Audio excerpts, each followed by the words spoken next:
I'm sorry that my hair is crazy. I just got up. I kind of got up an hour ago. It's crazy. The weather, as you guys know, we're looking at a 70% chance of a tornado and everything. And what I'm looking at right now is just far more than lightning and thunder. Look what it did to that table down there, if you could see it.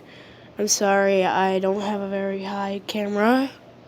But anyway, if y'all are in Georgia, Florida, or Alabama, make sure to comment that say what happened in the storm. Tell me what happened in the storm, because I obviously don't want you guys to get hurt. I just want to make sure that everyone's safe, because this is a really scary deal here. I'm in Alabama, and as far as I know, we're looking at a 70% chance of a tornado. So I'm going to have to cut it off right there. I'll make another video tomorrow, maybe Friday. I don't know. Well, bye!